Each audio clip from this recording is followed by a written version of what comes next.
de volta, vamos conhecer um pouquinho como começou a Tecnosoft, né? Fala pra gente, Carlos. Bom, como eu disse para você, a gente trabalhava na Itautec e tinha uma equipe muito grande de desenvolvedores, eram engenheiros e analistas. Com a decisão, então, de encerrar as atividades em Ribeirão Preto, eu recebi uma proposta de terceirizar as atividades, porque os projetos que estavam em andamento aqui eram projetos extremamente interessantes, né, inovadores, e ainda são. Então, eu fui convidado a absorver essa equipe, aqueles que obviamente eu quisesse que continuasse a trabalhar comigo, e ter um voo solo aí. E foi assim que começou. Então nós encerramos a unidade da Itautec de Ribeirão Preto e nasceu a Tecnosoftware na ocasião. Tudo novo, experiências novas, todos os passos eram os primeiros passos, tudo diferente. Quais competências nesse momento, Henrique, que você se viu obrigado a buscar? Porque até então, como você bem disse, né, estava dentro de uma grande empresa, tinha toda a segurança, então estava tudo próximo, fácil, de certa forma, né? E daquele ponto em diante, dependia de você fazer o negócio acontecer. Qual foi o sentimento? O que você teve que buscar para se capacitar? Como eu disse a você, a minha formação era técnica, então competências administrativas nenhuma, eu tinha um orçamento para administrar, na verdade a gente fechou um contrato inicial com a própria Itautec e esse contrato era todo o rendimento que eu tinha. Então eu tinha que administrar o pessoal, eu tinha que levantar negócios, criar outros projetos, porque o nosso contrato inicial era por apenas 6 meses, e eu tinha então que... Naquele tempo tinha que fazer o negócio dar certo. Eu tinha 6 meses para fazer o negócio decolar. Então foi uma correria, né? Até lidar com contador, até lidar com aspectos jurídicos,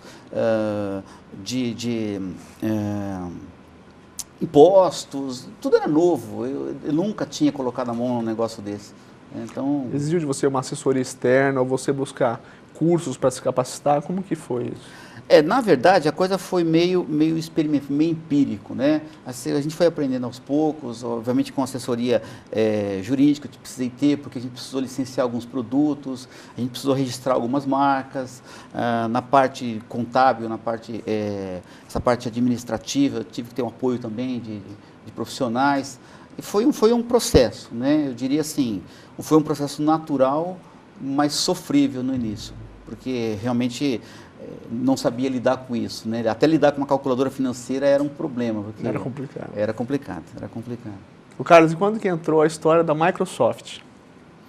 Essa história, na verdade, nasceu ainda na época da Itautec, né? Um dos projetos que a gente tinha, quando foi criada a unidade aqui de Ribeirão Preto, um dos projetos era desenvolver um revisor ortográfico e gramatical para ser usado num produto que a Itautec tinha, que era um processador de texto chamado Redator. Na verdade, o Redator foi um dos processadores de texto pioneiros na língua portuguesa. E o objetivo maior era trabalhar com as universidades da região e a gente desenvolver, então, um revisor ortográfico e gramatical para ser usado no Redator. Esse trabalho era feito pela unidade de Ribeirão Preto e um trabalho em parceria com a USP de São Carlos, com o departamento da USP de São Carlos. O que aconteceu foi que, no meio do caminho, a gente percebeu que era muito difícil você competir com a Microsoft e desenvolver um processador de texto para a língua portuguesa. O Word já estava se tornando popular cada vez mais, mas uma coisa a gente tinha convicção. No que diz respeito à língua portuguesa, nós éramos Ninguém entendia mais que o próprio brasileiro. Ninguém entendia mais que o próprio brasileiro. Se você pegar um gringo, ele pode falar muito bem o português, mas ele vai ter sempre sotaque. Com certeza. Né? E o nosso revisor ortográfico e gramatical não tinha sotaque. E até pelo nosso vocabulário, as expressões. A gente tem um domínio da língua que nenhuma pessoa que não seja um brasileiro vai ter. Então, o que a gente fez? A gente estava desenvolvendo esse produto, que era o revisor ortográfico gramatical, e a gente surgiu uma oportunidade. A gente ficou sabendo que o Bill Gates vinha ao Brasil, ele ia participar de um encontro de empresários em São Paulo. Era tudo que vocês mais queriam, né? Era tudo que a gente esperava e desejava. E a gente queria, de alguma forma, colocar esse produto na mão do Bill Gates. E aí, como fazer? Como fazer, né? Obviamente eu não tinha acesso e não teria acesso ao Bill Gates. Então eu coloquei esse produto na mão do superintendente da própria Itautec e disse, olha, eu sei que você vai participar desse evento, de alguma forma coloque isso na mão do Bill Gates. Esbarra nele, esbarra, cai em tropeça, cima faz dele. alguma coisa, enfia no bolso do paletó dele, faça alguma coisa para que ele tenha acesso a isso aí. Eu não sei exatamente como a coisa ocorreu, mas o que eu sei, eu posso te afirmar, é que ocorreu e um CD que a gente tinha gravado o produto acabou chegando nas mãos do Bill Gates. O tempo se passou, passaram-se 6 meses entre esse fato e uma ligação que a gente recebeu uma ligação vinda da Irlanda, né, de Dublin, na Irlanda, de uma pessoa que tinha um nome em português, né, nunca me esqueci desse nome, que foi marcante, José Guerra. Com certeza, né? Foi crucial para a gente. Ele ligou para a gente e disse, olha, eu estou com um produto de vocês aqui, nas minhas mãos, que eu recebi, gostaria de saber se vocês têm uma versão mais atualizada do produto. A gente tinha evoluído o produto e a gente enviou para a Irlanda, então, uma versão mais atualizada desse produto, e a Microsoft se interessou por ele e acabou licenciando esse produto, que é o revisor ortográfico e gramatical. Né? Que é aquele, quando a gente digita algo errado no Word, né? Aparece grifadinho. Quando você está digitando alguma coisa no Word, à medida que você vai digitando, ele vai, se você digitou errado, ele pinta de vermelho embaixo. Quando há um erro de gramática, ele pinta de outra cor. Né? E o que aconteceu foi isso. A Microsoft acabou se interessando então pelo produto e licenciou tanto o revisor ortográfico, o gramatical, mais 2 produtos que a gente chama de, em português, infernizador, que inferniza as palavras, e dicionário de sinônimos também. Então, eles licenciaram 4 produtos e nós temos fornecido para a Microsoft desde então, desde o Office 2000 até hoje, tanto o revisor ortográfico e gramatical para a Microsoft. Teve um caso engraçado recentemente, né? Aconteceu pelo próprio revisor do Obama, né? Esse é muito novo, muito interessante esse assunto.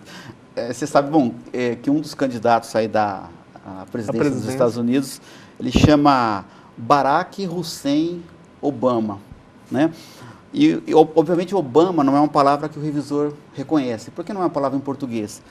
O trágico, o cômico nessa história toda é que a sugestão que o revisor estava dando para Obama era Osama. Meu Deus. Osama, né? Então não podia ser pior, podia sugerir qualquer coisa. Principalmente para os americanos, né? Principalmente para os americanos. Sugerir no lugar de Obama, Osama, que faz alusão, sei lá, a Bin Laden. Então a gente recebeu um comunicado, um pedido de urgência para que tratasse esse assunto, pudesse aprender a palavra Obama. Sugeriu. Né, eu não sugeri nada, na verdade ele não reconhece como erro mais, ele passou a reconhecer essa palavra, então. Então tem dessas coisas, né? Tem algumas coisas que a gente, às vezes, elas estão corretas, mas a gente não sugere porque não está politicamente correto, ou casos assim como esse, né? Inéditos, né? Obama, eu sugeri Osama, então tem alguns cuidados e tem muitas histórias, viu? Se eu fosse contar para você, tem muitas histórias engraçadas a respeito de sugestões aí. Cara, a gente vai para um breve intervalo e na volta a gente quer ouvir um pouquinho da história do sopro da vida. Bom, a gente já volta.